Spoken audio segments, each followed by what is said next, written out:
जय श्री राम, जय श्री राम, जय श्री राम। खूब लड़ी मर्दानी वो तो झांसी वाली रानी थी। ये कविता आज भी रानी लक्ष्मीबाई की वीरता की गाथा बयां करती है। ऐसे वक्त में जब एक एक कर राजा अंग्रेजों के सामने घुटने टेक रहे थे, तब ये रानी लक्ष्मीबाई ही थी जिन्होंने अंग्रेजों का डटकर मुकाबला किया। उन्होंने अंग्रेजों को नाको चने चबवा दिए। आइए जानते हैं उनके जीवन के बारे में। झांसी की रानी लक्ष्मीबाई का जन्म 19 नवंबर 1835 को काशी वाराणसी में महाराष्ट्रियन करारे ब्राह्मण परिवार में हुआ। उनके पिता का नाम मोरोपंत तांबे और माता का नाम भागीरथी बाई था। माता पिता ने उनका नाम मणिकर्णिका रखा। सभी उन्हें प्यार से मनु कहकर पुकारते थे। मोरोपंत मराठी थे और मराठा बाजीराव की सेवा करते थे। मनु जब मात्र 4 वर्ष की थी तभी उनकी माता की मृत्यु हो गई। उसके बाद उनके पिता ने उनका पालन पोषण किया। बचपन से ही उनके पिताजी ने रानी लक्ष्मीबाई को हाथियों और घोड़ों की सवारी और हथियारों का उपयोग करना सिखाया था। नाना साहिब और तात्या टोपे के साथ रानी लक्ष्मीबाई पली बढ़ी थी। मनु ने बचपन में ही शस्त्र और शास्त्र दोनों की ही शिक्षा ली। इस दौरान लोग उन्हें प्यार से छबीली के नाम से भी पुकारने लगे। वर्ष 1850 को उनका विवाह झांसी के महाराजा गंगाधर राव के साथ हो गया और वे झांसी की रानी बन गई। विवाह पश्चात उनका नाम लक्ष्मीबाई रखा गया। झांसी की रानी का जन्म 19 नवंबर 1828 वाराणसी भारत में हुआ था। इनके पिता का नाम मोरोपंत तांबे और माता का नाम भागीरथी सप्रे था। इनके पति का नाम नरेश महाराज गंगाधर राव नायलय और बच्चे का नाम दामोदर राव और आनंद राव था। झांसी की रानी का नाम उनके माता पिता ने मणिकर्णिका रखा था, लेकिन शादी के बाद उनका नाम रानी लक्ष्मीबाई हो गया। उनके बचपन का नाम मनु भी था। झांसी के किले की नींव आज से करीब कई सौ साल पहले 1602 में ओरछा नरेश वीर सिंह जूदेव के द्वारा रखी गई। ओरछा मध्य प्रदेश में एक कस्बा झांसी से 18 किलोमीटर की दूरी पर स्थित है।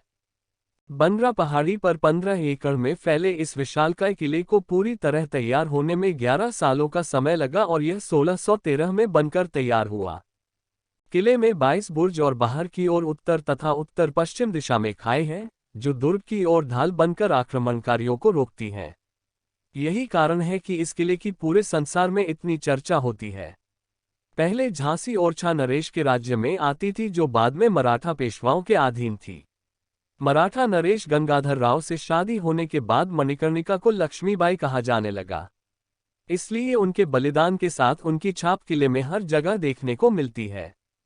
विवाह के बाद मणिकर्णिका का नाम बदलकर लक्ष्मीबाई से जाना जाने लगा। फिर वह झांसी की रानी के नाम से प्रसिद्ध हुई। वर्ष 1851 में लक्ष्मीबाई ने एक पुत्र को जन्म दिया, पर 4 माह पश्चात ही उसकी मृत्यु हो गई। पुत्र वियोग का सदमा राजा को इस कदर लगा कि वे अस्वस्थ रहने लगे। उन्होंने 20 नवंबर 1853 को एक बालक को गोद लिया। इस दत्तक पुत्र का नाम दामोदर राव रखा गया। 2 साल बाद सन 1853 में बीमारी के चलते हुए उनके पति की मृत्यु हो गई थी। बेटे और पति की मृत्यु के बाद भी रानी लक्ष्मीबाई ने हिम्मत नहीं हारी। जब उनकी पति की मृत्यु हुई थी तब रानी लक्ष्मीबाई की उम्र केवल 25 वर्ष थी। 25 वर्ष की उम्र में ही उन्होंने सारी जिम्मेदारियां संभाल ली थीं। जब महाराजा गंगाधर राव की मृत्यु हो गई थी, ब्रिटिश लोगों ने कानूनी उत्तराधिकारी के रूप में उसे स्वीकार नहीं किया था। उस समय गवर्नर जनरल लॉर्ड डलहौजी एक बहुत ही शातिर इंसान था, जिसकी नज़र झांसी के ऊपर थी। झांसी के ऊपर कब्जा करना चाहते थे क्योंकि उसका कोई वारिस नहीं था। परंतु झांसी की रानी इसके खिलाफ थी। वह किसी भी हाल में किला नहीं देना चाहती थी।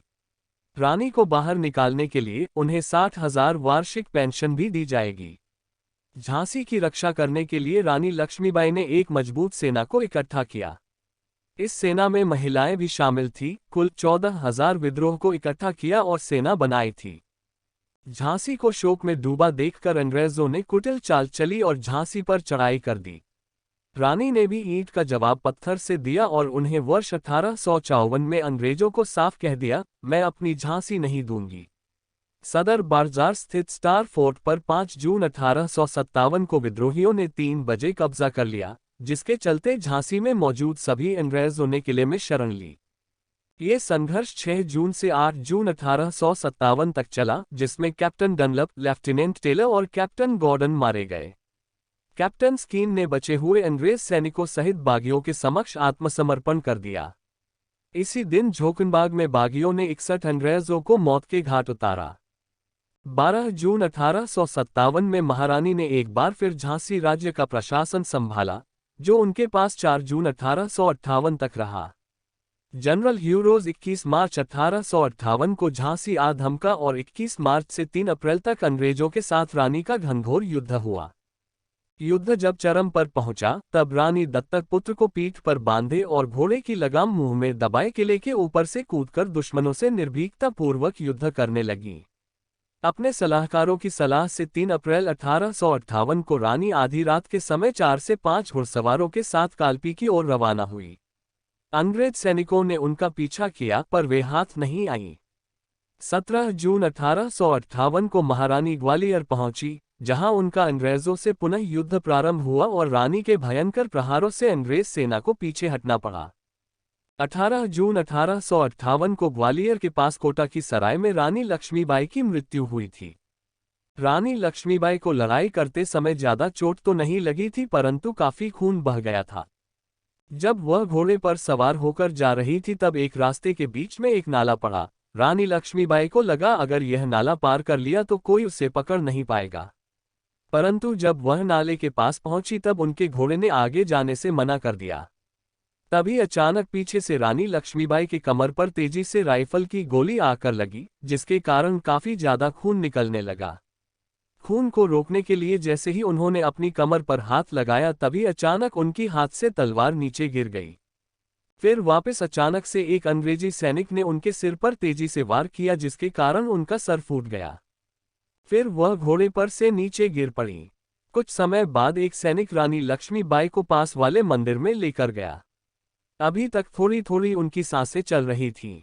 उन्होंने मंदिर के पुजारी से कहा कि मैं अपने पुत्र दामोदर को आपके पास देखने के लिए छोड़ रही हूं। ये बोलने के बाद उनकी सांसें बंद हो गईं। फिर उनका अंतिम संस्कार किया गया। ब्रिटिश जनरल ह्यूरोज ने रानी लक्ष्मीबाई की बहुत सारी तारीफ में कहा था कि वह बहुत चतुर, ताकतवर और वीर योद्धा थी। जय श्री राम, जय श्री राम, जय श्री राम।